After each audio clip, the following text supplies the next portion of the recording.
ఎందుకు జగన్మోహన్ రెడ్డి అసెంబ్లీకి వెళ్ళాలని ఒక్కసారిగా ఆకస్మిక నిర్ణయం తీసుకున్నారు? ఇప్పుడు నేను చెప్పిన 2 ఆప్షన్స్లో ఏదై ఉండొచ్చు?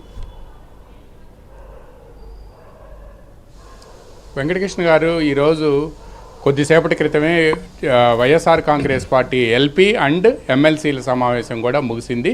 ఈరోజు ఉదయం నుంచి సాయంత్రం వరకు కూడా దీనికి సంబంధించి ఆయన తర్జన భర్జనలు పడ్డారు.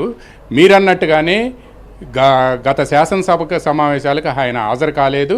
అదేవిధంగా నేను రీసెంట్గా అంటే ఒక 15 days బ్యాక్ ఆయన తాడేపల్లి ప్యాలెస్లోనే కూర్చొని నేను శాసనసభకు అటెండ్ గాను, చంద్రబాబుకి ఎంత సమయం ఇస్తున్నారో నాకు అంత సమయం ఇస్తేనే వెళ్తాను, అదేవిధంగా నాకు ప్రతిపక్ష నేత హోదా ఇస్తేనే వెళ్తాను అని చెప్పారు. దానికి స్పీకర్ అయ్యన్న పాత్రుడు కూడా క్లియర్గా చెప్పారు, 1/10 ఆఫ్ ది అసెంబ్లీ స్ట్రెంగ్త్లో మీకు వస్తే ఇచ్చేవాళ్ళం, బట్ నిబంధనలు ఒప్పుకో, అంతకుముందు మీరే ఈ విషయం చెప్పారు, మేము కొత్తగా చెప్పేదేమీ లేదు అని తేల్చేశారు, అయిపోయింది.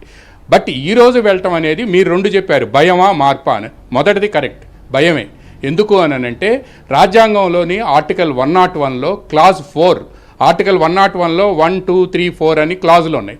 ఈ 1, 2, 3, 4 క్లాజులు కూడా అసెంబ్లీలో డిస్క్వాలిఫికేషన్, పార్లమెంటరీ ప్రాక్టీసెస్లో డిస్క్వాలిఫికేషన్ని డిస్కస్ చేస్తుంది. క్లాజ్ 4 ఏం చెప్తుంది అని అంటే క్లియర్గా రఘురామకృష్ణరాజు గారు కూడా మనకు చెప్పారు. 101 క్లాజ్ 4 ఏం చెప్తుందంటే ఎవరైనా సరే ఒక సభ్యుడు, అది ఏ పార్టీ అయినా కావచ్చు, ఆ సభ్యుడు వరుసగా 60 రోజులు అసెంబ్లీకి హాజరు కాలేదు అని అంటే అతని డిస్క్వాలిఫికేషను, ఆ సీటు వేకెంటు అని చెప్పి స్పీకర్ డిక్లేర్ చేయొచ్చు.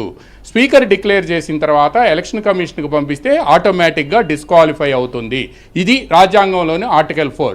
ఆర్టికల్ 1, ఆర్టికల్ 2 దాంట్లో క్లాజ్ 1, క్లాజ్ 2, క్లాజ్ 3 చాలా విషయాలను డిస్కస్ చేస్తుంది. బట్ క్లాజ్ 4లో మాత్రం స్పెసిఫిక్గా 60 రోజులు అటెండ్ కాకపోతే మాత్రం ఎట్టి పరిస్థితుల్లో డిస్క్వాలిఫై చేయవచ్చు. అంటే వరుసగా 60 రోజుల ఆ సమావేశాల్లో అతని బిజినెస్కి సంబంధించి ఎటువంటి పార్టిసిపేషన్ చేయకపోతే ఆటోమేటిక్గా సీటు వేకెంటు అని చెప్పి ఏపీ శాసనసభ స్పీకర్ డిక్లేర్ చేయొచ్చు. ఇది జరుగుతుందనే ఉద్దేశంతోనే ఆయన ఈరోజు అసెంబ్లీకి రావాలి అని చెప్పి ఆయన నిర్ణయించుకున్నారు.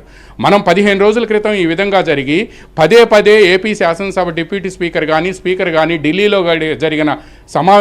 ఢిల్లీలో జరిగిన ప్రెస్ మీట్లో కూడా ఏపీ శాసనసభ స్పీకర్ అయ్యన్న పాత్రుడు కానీ లేకపోతే డిప్యూటీ స్పీకర్ రఘురామకృష్ణరాజు గారు కానీ వీళ్ళు క్లియర్గా చెప్పారు, 60 రోజులు రాకపోతే ఇది మా చేతుల్లో లేదు, ఇది రాజ్యాంగం ప్రసాదించిన హక్కు, రాజ్యాంగంలోని ఆర్టికల్ 101 క్లాజ్ 4 ఇది క్లియర్గా చెప్తుంది అని చెప్పి రాశారు.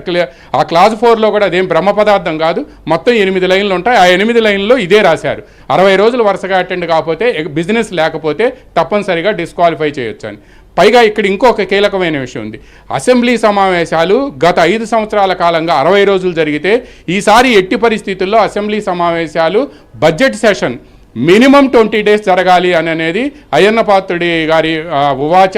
ఆయన అందుకు అనుగుణంగానే బీఏసీ సమావేశంలో కూడా ముఖ్యమంత్రితో డిస్కస్ చేయాలనే నిర్ణయానికి వచ్చారు.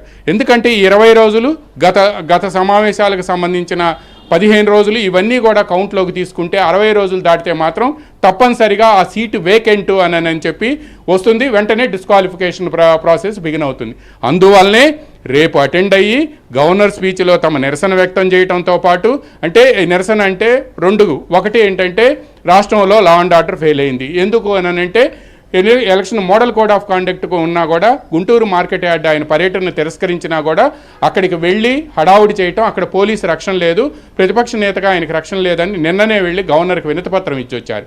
అందువలన ఇవన్నీ ఫోకస్ చేసి అక్కడ స్పీచ్ బిగిన్ అయిన తర్వాత 10 నిమిషాల తర్వాత బాయ్కాట్ చేసి అటెండెన్స్ రిజిస్టర్లో సంతకం చేసి వెళ్ళిపోయే అవకాశం ఉంది అనేది ఇక్కడ అసెంబ్లీ వర్గాలకు అందుతున్న సమాచారం. ఆయన నేను కంటిన్యూగా అసెంబ్లీకి వస్తానని చెప్పలా, గవర్నర్ ప్రసంగం రోజు మాత్రమే అటెండ్ కావాలి అని చెప్పి ఆయన నిర్ణయించుకున్నారు.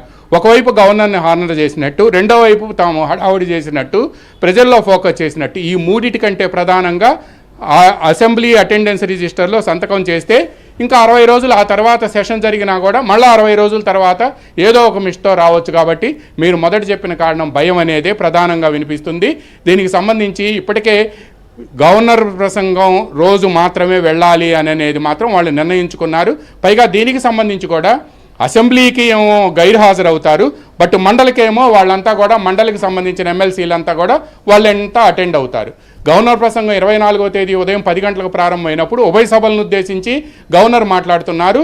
అటు ఎమ్మెల్యేలు, వైసీపీకి సంబంధించిన జగన్తో కలుపుకొని 11, అదేవిధంగా ఎమ్మెల్సీలు వీళ్ళంతా కలిపి కూడా అక్కడ హడావుడి చేయాలనేదే ప్రధాన ఉద్దేశం అనేది సమాచారం అందుతుంది. ఆయన ఒక్కరోజు మాత్రమే అటెండ్ అవుతాడనేది కూడా చెప్తున్నారు. నేను ప్యాలెస్లో కూర్చొని చెబుతా, దానికి ప్రభుత్వం అసెంబ్లీలో సమాధానం చెప్పాలని ఆయన మన డిమాండ్ చేశారు. వెంకటకృష్ణ. సరే, ఒక్క నిమిషం రామారావు గారు, మన